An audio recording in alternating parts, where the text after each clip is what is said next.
Shalom, shalom. This is part two of the lesson that I had to cut off earlier. I had to make some runs at work. But all praises and glory and honor is due to Yahweh Bashim, Yahweh Shai Bashim Kakadash. Government honors to the apostles and elders of Great Millstone. Peace and blessings and salutations to the elect. Real quick, we left off on Luke 14 and 27. It says, "And whosoever does not bear his cross and come after me cannot be my disciple," meaning bearing your afflictions, your burdens, as I made the example earlier, oftentimes you come into this faith, things around you change, okay? You remain the same, but people change because they have different motives, different motivations, different outlooks on things, different perspectives.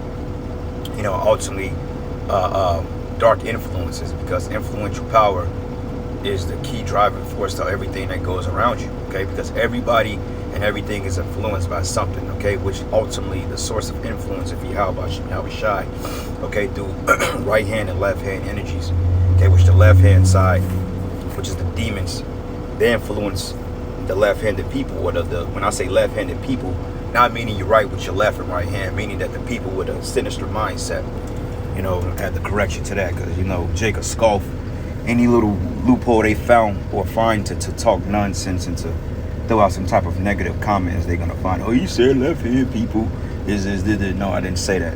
Okay, left goes into the word sinister, okay, which means bad or cruel, evil or unfortunate. Okay, and a lot of times people, when they have these different ideologies and these different mindsets, it's coming from none other than left-hand power, spiritual demon Satan. So don't feel bad when things around you begin to change and to pretty much leave your circle, because the Lord said it, man. Those who are with me, or those who are not with me is against me, and those who are not with me, they scattereth, roughly paraphrasing. And birds of a feather flock together, and two walk together lest they be agreed. So majority of the people, they're not going to agree with us, so therefore eventually the conflicts will come, okay? The different mindsets, the difference of opinions, and before you know it, you're going to depart, or they're going to depart, okay? Because that's the way that the Lord have it set up. But it says here, "For which of you, attending to build a tower, sit it not down first and count at the cost? Would he have sufficient to finish it?" Okay, now that's the average thing. The scriptures say, examine thyself. Okay, and ultimately part of coming to this truth is really meditating on what it is.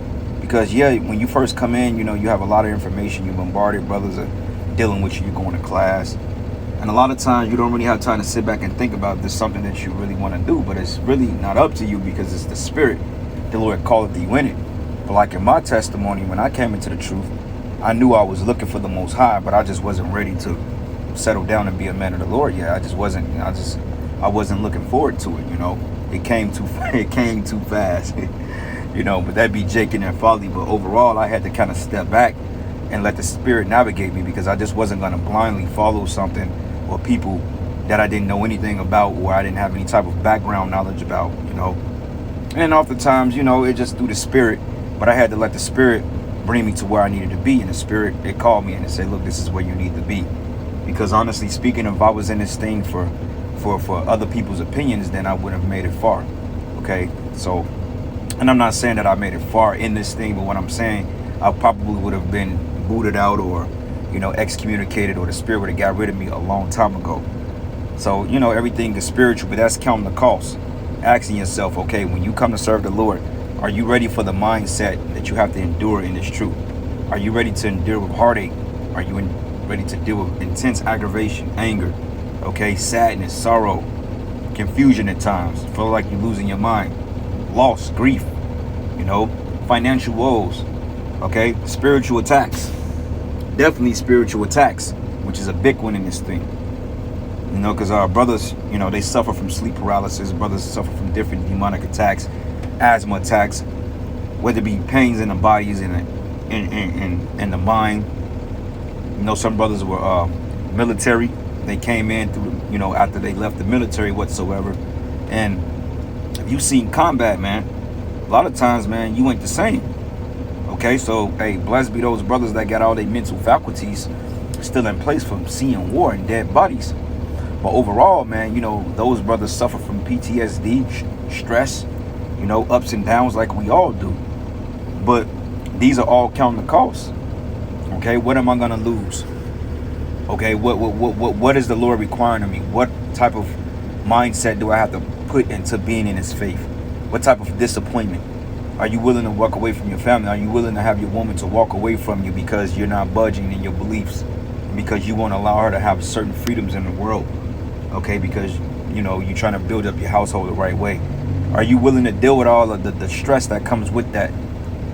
Because honestly speaking, brothers, like the apostle said, hey, ever since I've been in the truth, I've known nothing but loss, man. Okay, from financial up and downs, man, to homes, to children, to women, to fucking vehicles, all types of shit. Anything you could think about that you know, brothers have lost. I have experienced that outside the loss of my particular life force. But other than that, I experienced loss, no death, okay, being close to it, you know, brothers falling out the truth, you know, brothers losing loved ones, financial woes, apartments burning down, vehicles burning down, women bugging out, okay, kids. I've experienced all that shit, man, okay, and more of it is gonna come because we coming into the times now that, hey, it's a clear division here among the citizens of Babylon and in the world, period.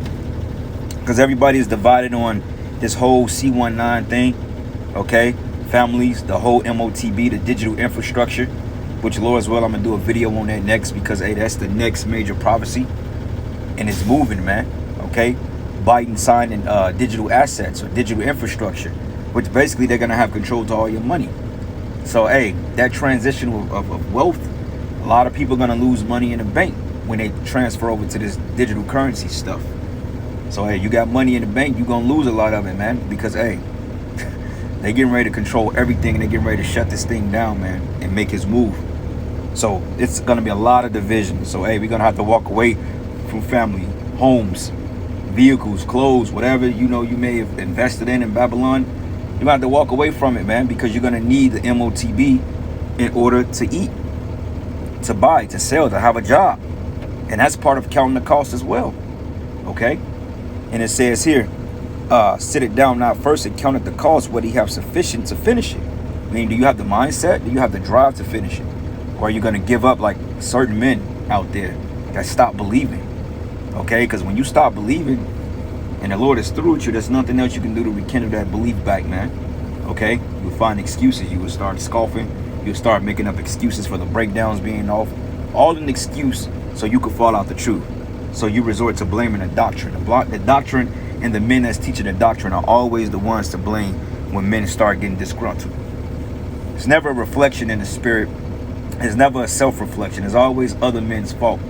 Just like with women, everything that a woman does, she blames the man for it. Prime example, feminism, right? When that comes back to bite in the ass, all of a sudden she gonna say, well, y'all allowed us to be.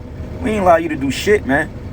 You know, we try to put our foot down in our homes, and what happened? You rejected it and you use it as strength of so-called white man to force your dominance over men. Okay? So how the hell did we allow you to do? No.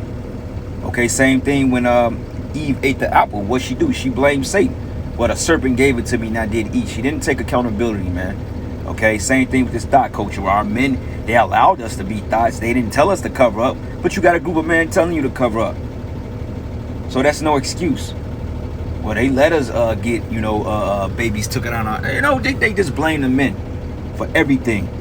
And I kind of get it because the Most High, he took it out on us too. Because, hey, when Eve fell, who took the fucking brunt of the abuse? We did. When Eve committed the sin, Adam suffered the most from it, man. Because clearly, you look at Eve right now, she don't even realize she's suffering. Okay, she's in a state of mirth right now. She's in a state of pleasure. And not even realize that she just been played and that she was weaponized against her own race. And she's going to find out the hard way, but by then it's going to be too late. Because the Most High is going to put the blame on her lap, which is the problem to begin with, her. Okay, so it's the same thing with guys. They get weak. Okay, they start losing faith and hope. They got to blame everybody else. Well, you know, my camp leader, he didn't teach me this, or he didn't go over this with me. Or, you know, my camp leader said it was okay to drink out the camp. You know, or the apostle said that we can do X, Y, and Z.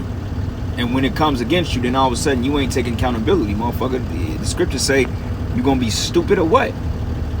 Be not ignorant of all things, small or great, man. So you got to look into things as well.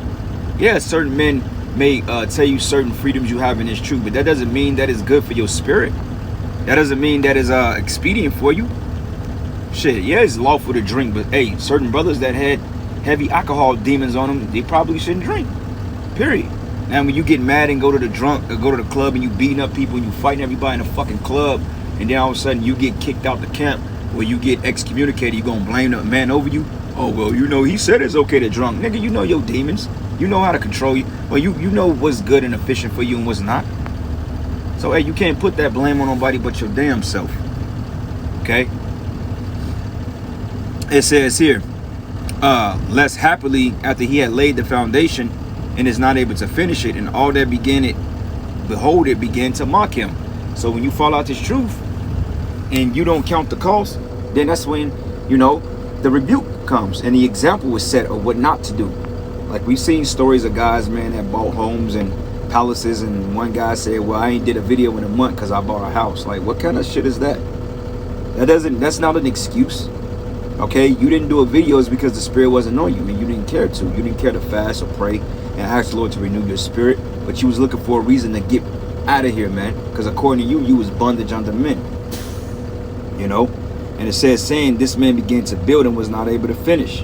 Or what king going to make war against another king sitteth not down first and consulted whether he be able with 10,000 to meet him that cometh against it with 20,000. Okay, so counting the cost, man. Like the scriptures say, let everything be done with wise counsel. Do nothing before counsel. Let me find that. Man, it's a lot of precepts on counsel. But to show you that counsel is very heavy in the scriptures, man. Okay? It says here, let reason go before every enterprise and counsel before every action. Okay? So when you come into this thing, yeah, you question it. You ask brothers, okay, what are you about? What is this about? Okay? What was ways I can learn? Was ways that I can improve to keep my calling and election? Sure, you know, just whatever. You know, getting advice from brothers, spiritual counsel. Spiritual counsel goes a long way. Sometimes a harsh rebuke go at the long way, man. And Jake be needing that harsh rebuke every once in a while. You know, because Jake, man, we get lackadaisical, we get complacent, we get too comfortable. Okay? And if the Lord had to rebuke you, it ain't gonna be nice because he's gonna start removing shit and it's gonna hurt, man. Okay? So that's the point. It says, let reason go before every enterprise and counsel before every action. Okay? That's the point. Always seek counsel of everything that you do. If it's a heavy power move in the spirit, always get advice on what you can do. Even if it's something you don't understand, or if it's something that, you know, you may think that may not even need counsel. It could be something as small as, you know, diets and shit like that, man. You know, before you do anything, if you're not familiar with certain medicines and herbs, ask brothers before you take it, okay? Because you never know what goes with your system and what don't, what your body rejects. So just small things like that. Okay, Ecclesiastes, Sirach 25:4. It says, "Oh, how comely is a thing in judgment for gray hairs and ancient men to know counsel," right? Because counsel and consulting, like in the kingdom, we're going to be doing a lot of counsel because we're going to count the cost as to building up the kingdom of heaven and what all we need to obtain that and to keep the nations in subjection. Okay, to keep our enterprise running perfectly. We're going to have a lot of counsels, a lot of talks, man. Okay, we're going to be at a lot of round tables, coming together, delegating. Okay, coming up with new ideas, business venues. How can we expand this galaxy? What can we do to tie this galaxy to that galaxy in order to get this enterprise in this particular light year, okay, up and running, so therefore our nation can continue to prosper, man. We're gonna be doing things like we're gonna be basically speaking and talking to the big dogs, man. The elect gonna be at the round table with Yahweh Shai at 144. We're gonna be at that round table with the Lord, man, coming up with ideas that's gonna last us in eternity, man. And we're gonna reap the fruit of our rewards. Okay? We're gonna figure out how to make the 2/3. Their life is gonna be a lot easier in the kingdom because of what we're gonna be delegating. You know? Because that's what we are. We're rulers, man. And you gotta believe that. Alright? Oh, how comely is the wisdom of old men and understanding and counsel to men of honor. So hey, counsel is a good thing. Negate not counsel, man. Okay? But anyway, counting the cost, brothers. Lord's will, it was edifying. All praises and glory and honor that's due to Yahweh Shai, Shalom, and above. Shalom.